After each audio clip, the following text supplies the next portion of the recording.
विष्णु पुराण 18 पुराणों में अत्यंत महत्वपूर्ण तथा प्राचीन है। यह श्री पराशर ऋषि द्वारा प्रणीत है। इसके प्रतिपाद्य भगवान विष्णु हैं।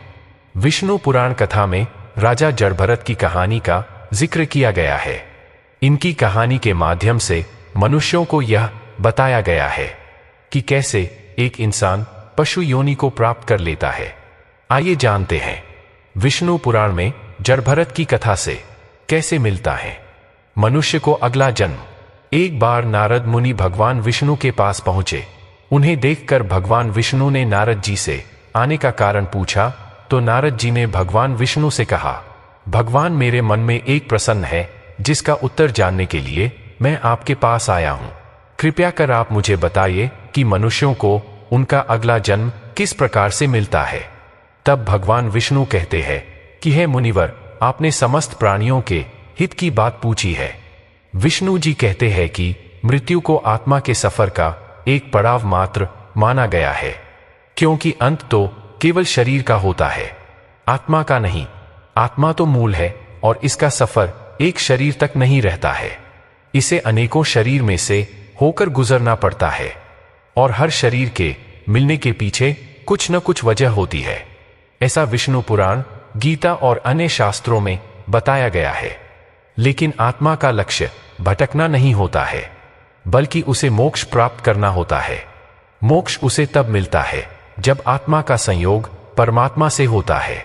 परमात्मा को प्राप्त करने के लिए ही आत्मा विभिन्न शरीर को प्राप्त करती है, लेकिन एकमात्र कामना के चक्र में फंसकर आत्मा को बार बार विभिन्न योनियों में जाना पड़ता है। भगवान विष्णु कहते हैं कि हे नारद, अब मैं तुम्हें जड़भरत की कथा सुनाता हूं, जिसे सुनकर तुम्हें समझ आ जाएगा कि अगला जन्म कैसे मिलता है। जड़भरत एक महान संत राजा थे। प्रजा का पालन भी वह धर्मपरायण होकर करते थे। लेकिन एक दिन ऐसा हुआ कि जब वह स्नान कर रहे थे, तभी एक हिरनी सिंह के भय से भागते हुए नदी में कूद गई, लेकिन वह नदी को पार नहीं कर पाई। हिरनी गर्भवती थी। उसने एक हिरनी को जन्म दिया और वहीं मृत्यु को प्राप्त हो गई। राजा को हिरनी के बच्चों को देखकर उस पर दया आ गई और वह उसे लेकर अपने राजभवन में आ गए।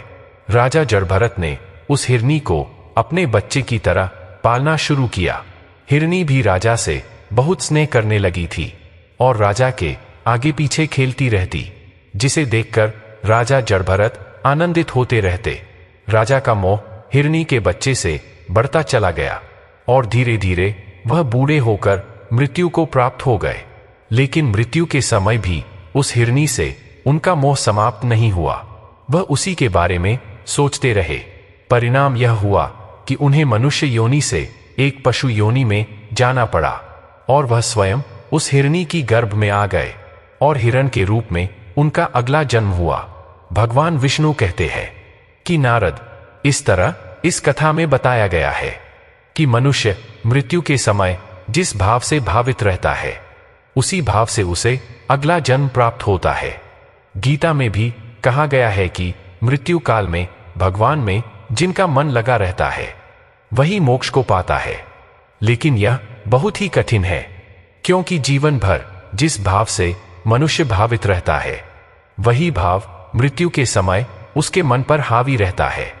आपने देखा भी होगा कि घर में किसी की मृत्यु हो जाने के बाद अगर कुछ वर्षों में किसी बच्चे का जन्म होता है, तो लोग कहते हैं कि घर के वही सदस्य लौटकर आपके घर में बच्चे के रूप में आए हैं। दरअसल यह उस व्यक्ति के अपने परिवार के प्रति मोह और कामना को दर्शाता है, क्योंकि मनुष्य अपनी कामनाओं और परिवार के मोह से जल्दी निकल नहीं पाता है। गरुड़ पुराण में कर्मों की प्रधानता बताई गई है, जिसके अनुसार मनुष्य जैसा कर्म करता है, उसी के अनुसार उसे अगला जन्म मिलता है। इसलिए कर्म और कामना, इन दोनों को ही मनुष्य के अगले जन्म का कारण माना जाता है। ये बात सुनकर नारद जी ने भगवान विष्णु को धन्यवाद किया और उन्हें प्रणाम कर वहां से चले गए।